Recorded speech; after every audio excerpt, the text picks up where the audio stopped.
कृष्ण मित्रों, मैं प्रियंका स्वागत करती हूँ आपका जीवन और आध्यात्म में भाद्रपद शुक्ल एकादशी की पौराणिक कथा। आइए सुनते हैं। युधिष्ठिर कहने लगे कि हे भगवान, भाद्रपद शुक्ल एकादशी का क्या नाम है, इसकी विधि तथा इसका महात्म क्या है, कृपया करके कहिए। तब भगवान श्री कृष्ण कहने लगे कि इस पुण्य, स्वर्ग और मोक्ष को देने वाली तथा सब पापों का नाश करने वाली उत्तम वामन एकादशी का महात्मा मैं तुमसे कहता हूँ, सो तुम ध्यान पूर्वक सुनो। यह पद्मा परिवर्तनी एकादशी जयंती एकादशी भी कहलाती है। इसका यज्ञ करने से वाजपेय यज्ञ का फल मिलता है।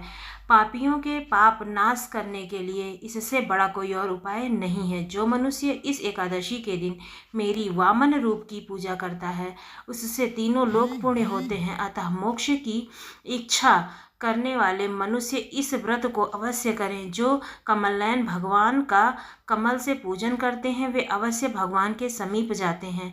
जिसने भद्रपद शुक्ल एकादशी को व्रत और पूजन किया है, उससे ब्रह्मा विष्णु सहित तीनों लोकों का पूजन किया है। अतः हरिवासर अर्थात एकादशी का व्रत अवश्य करना चाहिए।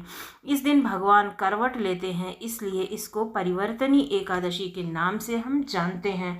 भगवान के वचन सुनकर युधिष्ठिर जी बोले कि हे भगवान, मुझे अति संदेह हो रहा है कि आप किस प्रकार सोते और करवट लेते हैं तथा किस प्रकार राजा बलि को बांधा और वामन रूप रख करके क्या क्या लीलाएं की। चतुर्मास के व्रत की क्या विधि है तथा आपके सायन करने पर मनुष्य का क्या कर्तव्य है, सो आप मुझे विस्तार पूर्वक से बताइए। श्री कृष्ण कहते हैं कि हे राजन, अब आप सब पापों श्री कृष्ण कहने लगे हैं, हे राजन, आप अब पापों को नष्ट करने वाली कथा का श्रवण करें। त्रेता युग में बलि नामक एक दैत्य था। वह मेरा परम भक्त था। विविध प्रकार के वेद सूक्तों से मेरा पूजन किया करता था और नित्य ही ब्राह्मणों का पूजन तथा यज्ञ के आयोजन करता था। लेकिन इंद्र से द्वेष के कारण उसने इंद्रलोक तथा सभी देवताओं को जीत लिया था।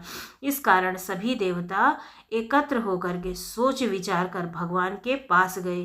बृहस्पति सहित इंद्रादि देवता प्रभु के निकट जाकर और नतमस्तक होकर के वेद मंत्रों द्वारा भगवान का पूजन और स्तुति करने लगे। अतः मैंने वामन रूप धारण करके पांचवा अवतार लिया और फिर अत्यंत तेजस्वी रूप से राजा बलि को जीत लिया। इतनी वार्ता सुन करके महाराज युधिष्ठिर जी बोले कि हे जनार्दन, आपने वामन रूप धारण करके उस महाबली दैत्य को किस प्रकार से जीता था।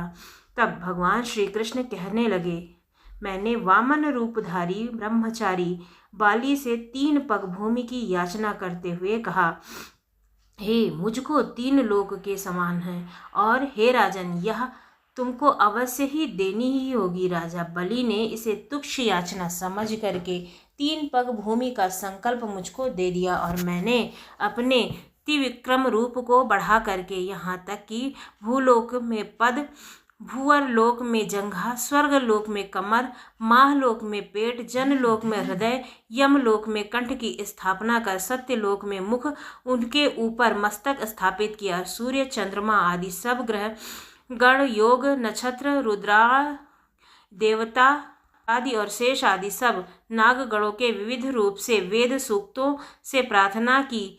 तब मैंने बाली का हाथ पकड़कर कहा कि हे राजन, एक पद से पृथ्वी, दूसरे से स्वर्गलोक पूर्ण हो गए हैं, अब तीसरा पग कहाँ रखूं। तब बाली ने अपना सिर झुका दिया। मैंने अपना पैर उसके मस्तक पर रख दिया, जिससे वह मेरा भक्त पाल को चला गया। फिर उसकी विनती और नम्रता को देख करके मैंने कहा कि हे बाली, मैं सदैव तुम्हारे निकट ही रहूंगा। विरोचन पुत्र बाली ने कहने पर भद्रपद शुक्ल एकादशी के दिन बाली के आश्रम पर मेरी मूर्ति स्थापित हुई।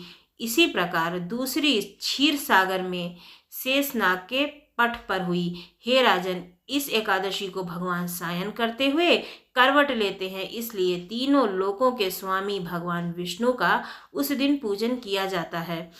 इस दिन तांबा, चांदी, चावल और दही का दान करना उचित है। रात्रि को जागरण करना आवश्यक हो जाता है। जो विधि पूर्वक इस एकादशी का व्रत करते हैं वे सब पापों से मुक्त होकर के स्वर्ग में जाकर चंद्रमा के समान प्रकाशित होते हैं और यश पाते हैं। जो पाप नाशक इस कथा को पढ़ते व सुनते हैं उनके 1000 अश्वमेध यज्ञ के बराबर फल प्राप्त होता है।